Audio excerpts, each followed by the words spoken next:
দেৱতাৰ দৰে মানুহ আপুনি লগ পাইছেনে? কিছুমান মানুহ এই পৃথিৱীত দেৱতুল্য মানুহ, যাৰ সংস্পৰ্শত আপোনাৰ জীৱনে বেলেগ এক গতি লয়। অপ্সৰা, পৰী এইবোৰ বিশ্বাস আপুনি নকৰিব পাৰে। কিন্তু আজিৰ তাৰিখতো আপোনাৰ জীৱনত এনে কিছুমান মানুহ আপোনাৰ জীৱনলৈ আহে, যিসকল পৰী, অপ্সৰা বা দেৱতুল্য। তেনে মানুহ আপুনি লগ পাইছেনে নাই? জীৱনত যাক লগ পালেই আপুনি হঠাৎ অসম্ভৱ ধৰণে পজিটিভ হৈ যায়, যাক লগ পালেই সকলো দুখ, যন্ত্ৰণা, ভাগৰ আপুনি পাহৰি যায়। তেনে মানুহৰ 10টা লক্ষণৰ বিষয়ে আজি ক'ম, যি দেৱতুল্য মানুহ আপুনি লগ পোৱাৰ পিছত আপোনাৰ জীৱন কৰুণাৰে ভৰি পৰিছে বা পৰিব। বহু ডাঙৰ কথাকো আপুনি সহজভাৱে ল'ব পাৰিব। প্ৰথমটো আপোনাক ক'লোৱেই, এক অসাধাৰণ দয়াশীলতাই আপোনাক স্পৰ্শ কৰিব। কাৰণ যি দেৱতুল্য মানুহৰ সংস্পৰ্শলৈ আহিছে, তেওঁ হ'ব দয়াৰ সাগৰ। সমাজত তেওঁলোকে এনে কিছুমান কাম কৰা বুলি পিছলৈ আপুনি গম পাব, যি কামৰ জৰিয়তে তেওঁলোকেই এই পৃথিৱীখনকেই এক বেলেগ পৃথিৱীৰ ৰূপত গঢ় দিয়াৰ চেষ্টা কৰিছে। অথবা এনেকৈও আপুনি ভাবিব পাৰে, যান্ত্ৰিক মানুহৰ পৃথিৱীখনক তেনে দয়াবান আৰু দেৱতুল্য মানুহেই কৰোণাৰ এখন পৃথিৱী কৰি তুলিছে। সেই দেৱতুল্য মানুহজন দেৱতা হ'ব পাৰে, নতুবা মানুহৰ ৰূপত অহা এগৰাকী অপ্সৰা বা পৰী। নম্বৰ 2টোৰ কথা ক'ম এতিয়া। আটাইতকৈ ডাঙৰ কথাটো কি জানে? কিছুমান মানুহৰ উপস্থিতিয়ে আপোনাক উদ্বেলিত কৰি তুলিব পাৰে। উদ্বেলিত মানে এক সুখানুভূতি আনি দিব পাৰে, ঠিক যেন আমি আপোনাক এই মুহূৰ্তত বুজাব পৰা নাই। সেই দেৱতুল্য মানুহ বা পৰীৰ উপস্থিতিয়ে আপোনাক এক নিৰ্ভয়, এক আৰাম, এক নিৰাপত্তা দিব, এক সন্তুষ্টিৰ উশাহ আপুনি ল'ব পাৰে। তেনে দেৱতুল্য মানুহৰ উপস্থিতিত আপোনাৰ এনেকুৱা লাগিব যেন সকলো চিন্তা, সকলো ভয়ৰ পৰা আপুনি মুক্ত হৈ গৈছে। আপোনাৰ বেয়া দিনটোতো এনেকুৱা লাগিব তেওঁৰ উপস্থিতিত আপুনি যেন চিন্তা আৰু ভয়ৰ পৰা মুক্ত হ'ব পাৰিছে। আছে এনে মানুহ পৃথিৱীত আছে, যাৰ কাৰণে আপুনি মই এই পৃথিৱীখনত ঠিকে থাকে চলি আছোঁ। আমাৰ কিয় এনেকুৱা লাগি থাকে, ভগৱানেই এনে মানুহৰ ৰূপত দেৱতুল্য আত্মা কিছুমান এইখন পৃথিৱীলৈ পঠিয়াই দিয়ে, যিসকল ভগৱান নহয়, কিন্তু ভগৱানেই যেন আপোনাৰ মোৰ হিত সাধন কৰিবলৈকে তেওঁলোকক এই ধৰালৈ পঠিয়াই দিছে। বুজি পাইছে নিশ্চয়? কি ভাবিছে? তেনে মানুহ আপুনি একেবাৰেই লগ পোৱা নাই? কি কৈছে? তেনে মানুহ সৌভাগ্যৱান লোকেহে লগ পায়? ৰ'ব, আজি এই ধাৰণা আপোনাৰ সলনি হ'ব। আজি আপোনাৰ সৈতে অলপ কথা পাতিম, অলপ সময় দিব। নম্বৰ 3টো কৈ নিওঁ, এক অসম্ভৱ সহমৰ্মিতা থাকে তেনে মানুহৰ।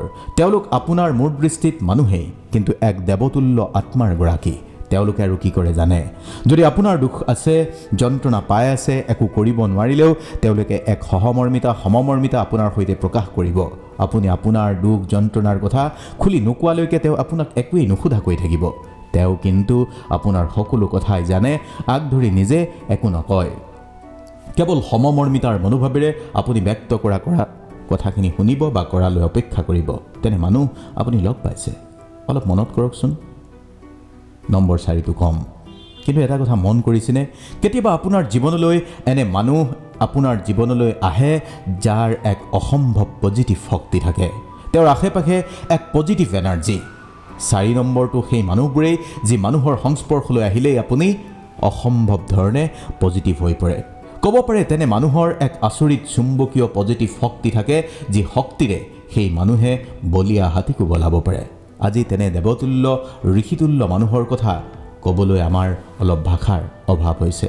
আমি যেন ঠিক আপোনাক বুজাব পৰা নাই। বুজি পাইছে চাগে অলপ, নে বুজা নাই? কমেণ্ট কৰিব। নম্বৰ 5টো এতিয়া আপোনাক ক'ব খুজিছোঁ। আপোনাৰ জীৱনত এনেকুৱা মানুহ কিছুমান আছে, যাক লগ পালেই আপোনাৰ মুখত আপুনি হাঁহি এটা ওলাই যায়। এক উচ্ছ্বাস আপুনি অনুভৱ কৰে। আজি তেওঁক লগ পাম। লগ পোৱাৰ পূৰ্বৰ পৰাই মনটো এক উচ্ছ্বাসেৰে ভৰি থাকে। এক হাঁহিৰ ৰেখ আপোনাৰ মনতো আহি যায়। তেনে মানুহো দেৱতুল্য মানুহ। এনে মানুহ আপুনি লগ পাইছে? কাৰোবাৰ এখন মুখ এই মুহূৰ্তত হয়তো আপোনাৰ মনলৈ আহি গৈছে। এনে মানুহ আপুনি লগ পাইছে। হয়তো আজিলৈকে এবাৰো ভাবি চোৱা নাছিল তেওঁৰ কথাষাৰ। ভাবি চাওকচোন এতিয়া। নম্বৰ 6, আৰু কি ক'ম বুলি যদি ভাবিছে, আৰু কেতিয়াবা আপোনালৈ কোনোবাই বিনা কাৰণত বহুত দেৰি আপোনাক অপেক্ষা কৰোৱাইছে, ধৈৰ্যৰে সৈতে আপুনি অপেক্ষা কৰিছে, বা বহু পলমকৈ গৈ পাইছে, অথচ তেওঁক লগ পোৱাটো আপোনাৰ বাবেই জৰুৰী আছিল। আপুনি লগ পালেও নাপালেও তেওঁৰ একো আহে নাযায়, অথচ আপুনি তেওঁক সময় দিয়া নাই। তথাপি তেওঁ ধৈৰ্যৰে সৈতে কথা পাতিছে আপোনাৰ বাবে অপেক্ষা কৰি। সেই মানুহজনো সাধাৰণ মানুহ নহয়। তেওঁৰ অন্তৰৰ নিভৃত কোণতো এক অসাধাৰণ আত্মা আছে, এক দেৱতুল্য আত্মা, যিয়ে আনৰ প্ৰয়োজন, আনৰ প্ৰতি সন্মান ৰাখি চলিব জানে বা চলে। নম্বৰ 7, এই পৃথিৱীত অকৃতজ্ঞ মানুহ কিমান চাগে আপুনি লগ পাইছে তাৰ সীমা সংখ্যা নাই। কিন্তু সেই মানুহবোৰ যাৰ অন্তৰত বিশুদ্ধতা আছে, পবিত্ৰতা আছে, যাক ভগৱানে কেৱল আনৰ জীৱনত পোহৰ পেলাবলৈ বা বিলাবলৈ প্ৰেৰণ কৰিছে, সেই মানুহে সৰু সৰু কথাটো কৃতজ্ঞ হয়। বহু অপেক্ষাৰ অন্তত মানে গেলা গৰমৰ অন্তত যদি এজাক বৰষুণ আহিছে, তেওঁ কৃতজ্ঞ হৈ যায় ভগৱানৰ প্ৰতি। আচলতে তেওঁৰ কোনো ওজৰ আপত্তি নাই এই জীৱনটোত। হাঁহতো ৰাজি, মাহতো ৰাজি। আপুনি কৈছে আজি খাবলৈ একোৱেই নাই, ফিকা চাহ কাপৰ অপূৰ্ব সোৱাদ বুলি কৈ ধন্যবাদ দিছে আপোনাক। আপোনাৰ সময়ত একাপ চাহ, একাপত পানী দিয়া বাবেও কৃতজ্ঞ হৈছে সেই মানুহজন, যিজন মানুহ সাধাৰণ মানুহ নহয়। তেওঁৰ অন্তৰতো এক সৰল আত্মা আছে, এক দেৱতুল্য গুণ আছে। নম্বৰ 8, কোনোবাই আপোনাক ক'ব পাৰে তেওঁলোক আনৰ সুখত সুখী, তেওঁলোক আনৰ দুখত দুখী। আচলতে তেওঁলোকৰ এই সৰলতাৰ মাজতো জীৱনৰ আচল উদ্দেশ্য আছে। সেই উদ্দেশ্য হৈছে জগত পোহৰাই তোলাৰ উদ্দেশ্য।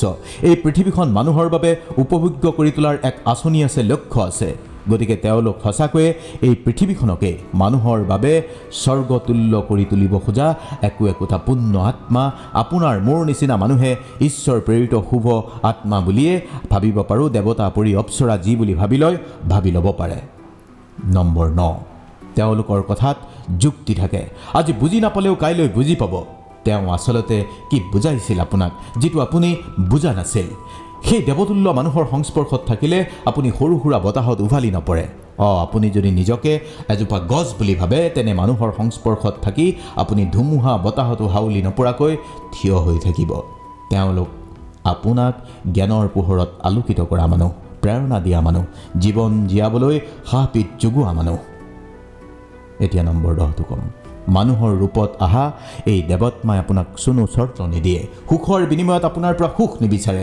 আপুনি যদি কিবা দিছে, সহায় কৰিছে, আপোনাৰ পৰা একো নিবিচাৰে, আপোনাৰ পৰা একো প্ৰত্যাশা নকৰে। আপুনি অভিমান কৰিলেও তেওঁ আপোনাক একেবাৰেই নিজৰ মানুহ বুলিয়ে গণ্য কৰিব।